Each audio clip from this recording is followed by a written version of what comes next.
भाई भाई भाई भाई भाई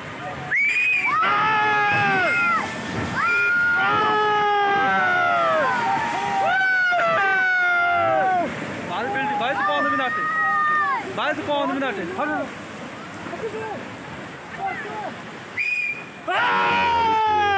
बारिश से और संपत्ति और संपदा का बहुत ज़्यादा नुकसान हुआ है।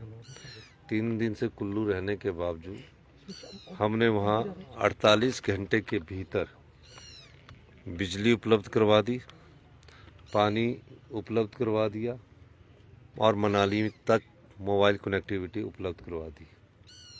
ये सब टेम्परेरी तौर पर उपलब्ध करवाई गई है और 70,000 पर्यटकों में से 60,000 पर्यटक आज सुबह 9 बजे तक उनको अपने गंतव्य स्थान पर भेज दिया है। जो 10,000 पर्यटक और हैं वो अपनी गाड़ियों के साथ घर ले जाना चाहते हैं। हमने उनसे कहा है कि आप अपनी गाड़ियां रख दीजिए, हम आपको रिसीप्ट दे रहे हैं, जब रोड ठीक होगा तो उस समय आप अपनी उन गाड़ियों के माध्यम से द्वारा अपनी गाड़ियां ले जा सकते हैं। मनाली में 90% पर्यटकों को निकाल लिया गया है। कसोल, खीरगंगा, बख्शैनी, ये पुलगा, ये कुछ एक ऐसे क्षेत्र है जहाँ यूथ पर्यटक बहुत ज़्यादा होता है। वहाँ भी आज शाम तक टेलीफोन का संपर्क हो जाएगा, मोबाइल का संपर्क हो जाएगा। और वहाँ जो सड़क है वो 500 मीटर पूरी बहगी है, वो तो अभी बनने में समय लगेगा, लेकिन हम वहाँ से भी पर्यटकों का आज संपर्क उनके घर वालों से करवा देंगे, जिसमें कुछ विदेशी पर्यटक भी हैं और वो सब सेफ़ हैं। फिर तीर्थन वैली में बड़ी नैरो वैली है, उस वैली में भी कुछ पर्यटक है, उसमें भी हमारी सड़क आज शाम तक पहुँच जाएगी। पंडो से हमारा मंडी वाला रोड है, उसमें कल शाम तक मुझे उम्मीद है कि वो खुल जाएगा और तकरीबन 15,000 गाड़ियों को हमने निकाला है कल रात तक। 1 वे ट्रैफिक किया गया और खुशी इस बात की है कि जितना स्पीड अप ये कार्यक्रम हुआ, इससे पहले ऐसा आपने भी देखा होगा, कभी नहीं देखने को मिलता। अगर कभी बहुत ज़्यादा बारिश हो होती थी तो 1 हफ्ते तक आपका बिजली नहीं मिलती थी, पानी की भी दिक्कत रहती थी। ये सब चीज़ों को हमने करवाया है।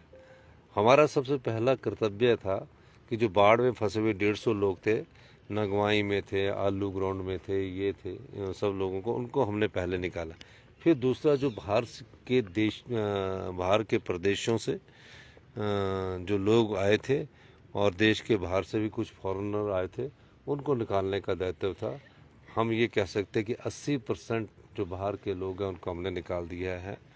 और पानी, बिजली कुल्लू में जो जिस प्रकार का अंधेरा था, उसको अभी सुचारू रूप से चलाने के लिए समय लगेगा, लेकिन मेरा ये मानना है कि हम लोगों ने जितना तेज़ी से काम किया उसका ये फ़ायदा हुआ कि हमारे जो टूरिज्म स्टेट होने के कारण ये सब लोग बाहर निकल गए।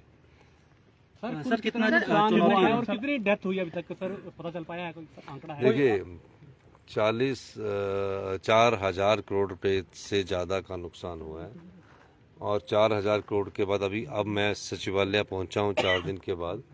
नुकसान का मैं कंप्लीट आंकलन अभी मैं जब प्रेस कॉन्फ्रेंस करूंगा और उस समय बताऊंगा। और जो मृत्यु है वो 27 कन्फर्म्ड है, वो जो बाढ़ से संबंधित है। कुछ मृत्यु हमारे एक्सीडेंट के कारण भी हुई है, गाड़ी गिर गई है, वो बाद में हुई है, बाढ़ के बाद भी हुई है। उस दृष्टिकोण से भी हम उसको देख रहे हैं। और इस तरह मैं कह सकता हूं कि हमारा ये ऑपरेशन जो है, जो पूरी सफलता के साथ सभी कर्मचारी, अधिकारियों और मंत्रिमंडल के सहयोगियों और विधायकों के माध्यम से हुआ। सर अर्थव्यवस्था हिमाचल प्रदेश की पटरी। मैं एक और चीज बताना चाहता हूँ कि जो चंद्रताल एरिया था, जो बड़ा महत्वपूर्ण एरिया था, और उस महत्वपूर्ण एरिया में जो चंद्रताल था, एयरफोर्स ने एक सोटी की जिसमें 7 लोगों को रेस्क्यू किया गया, पर पायलट ने कहा कि ना वहाँ हेलीपैड है, 4-4, 6-6 फुट बर्फ़ पड़ी है। आपके पास वीडियो विजुअल आए होंगे। और उन्होंने बोला कि ये हमारी ज़िंदगी के अलावा जो पर्यटक अगर हम रेस्क्यू एयरलिफ्ट करेंगे तो उनको भी खतरा है, और वहाँ लैंडिंग की इनएबिलिटी के कारण ये ना हो सका। फिर मैंने खुद उसका एरियल सर्वे किया।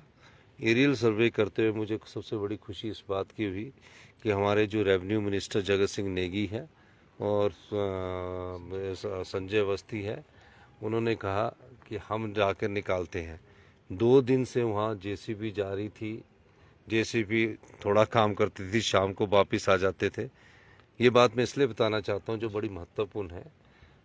जगत नेगी जी को हमने जैसे ही लोसर में उतारा, वो जेसीबी में 3 जेसीबी में जगत नेगी और संजय अवस्थी 300 लोगों की जान बचाने के लिए -4 डिग्री टेम्परेचर में चल पड़े। रात को, पिछली रात मैं पूरी रात मैं खुद 4 बजे सोया हूँ। 3 बजे 2 बजे मुझे 1:55 पर मुझे उनका फ़ोन आता है सैटेलाइट फ़ोन के माध्यम से कि हम चंद्रताल के गेट पर पहुँच गए हैं। और जैसे ही वो चंद्रताल के गेट पर पहुँचे, सभी पर्यटकों की आंखों में आंसू आ गए और उन्होंने हिमाचल सरकार का भी धन्यवाद किया, मंत्रिमंडल का धन्यवाद किया। नेगी जी की सूझबूझ से और अवस्थी जी की कार्यप्रणाली से, दोनों की कार्यप्रणाली से उन्होंने सुबह 7 बजे चलने का निर्णय किया। 7 बजे जब निर्णय किया तो नेगी जी की गाड़ी थोड़ी स्किट हो गई। थोड़ा बहुत स्किट होने के बावजूद भी उन्होंने हार नहीं मानी। 1 किलोमीटर चलने के लिए 6 फुट और 4 फुट बर्फ में, जो बर्फ -4 डिग्री में जमी हुई थी, गाड़ियाँ खिसक रही थी, उन्होंने सभी पर्यटकों को लोसर पहुंचाया। और मुझे 65 साल की उम्र में नेगी जी, जहां ऑक्सीजन की कमी है, उन्होंने हिम्मत की। उन्हें हम जगत नेगी जी और संजय अवस्थी जी को हम सल्यूट करना चाहते हैं। अगर आपने ये प्रयास ना किया होता तो हो सकता था कि वहाँ बहुत बड़ी घटनाएं घट सकती थी। बहुत लोगों के चंद्रताल से, टूरिस्टों के पूरे हिंदुस्तान के वहाँ से फ़ोन आए, कोई पुणे से फ़ोन, कोई कर्नाटका से फ़ोन कि चंद्रताल में कब खुलेगा। एक का फ़ोन मुझे रात को 1:30 बजे भी आया। मैं जगत सिंह नेगी जी के फैसले की और संजय अवस्थी जी के फैसले की बहुत सराहना करता हूँ कि आज वो 300 लोगों की ज़िंदगी, लगभग 300 लोगों की ज़िंदगी उनके कारण बच गई है। और ये सारा अगर किसी को श्रेय जाता है तो जगत सिंह नेगी जी, संजय अवस्थी और जो वहाँ हमारे एडीसी और जो एसपी थे और जो अधिकारी थे, उनको ये श्रेय जाता है, जिन्होंने हमें सैटेलाइट फ़ोन के माध्यम से ये सूचित किया। ये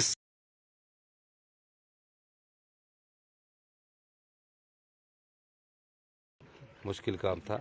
बाकी जगह तो चाहे हम कैसे भी आदमियों को भेज के फ़ोन पर कांटेक्ट कर रहे थे, तो ये बहुत बड़ी बात है। धन्यवाद। केंद्र से सर आर्थिक सहायता की केंद्र से भी कोई मदद मिल पाई है? कितने लोग लाए हैं अभी? फिर उसके बाद हमने किन्नौर में बादल फटा, सांगला में बहुत नुकसान हुआ है और वहाँ से रेस्क्यू करके मैं 9 लोगों को साथ लाया, जिसमें 2 लोग हमारे गुड़गांव के थे और 119 के लोग, जिसमें कि 4 विदेशी थे और 40 वेस्ट बंगाल कलकत्ता से आए हुए थे। सभी लोगों को रेस्क्यू करके बसेस के द्वारा अब उनको उनके गंतव्य स्थान पर भेजने का हमने भेजने की तैयारी कर दी, इंतज़ाम कर दिया है।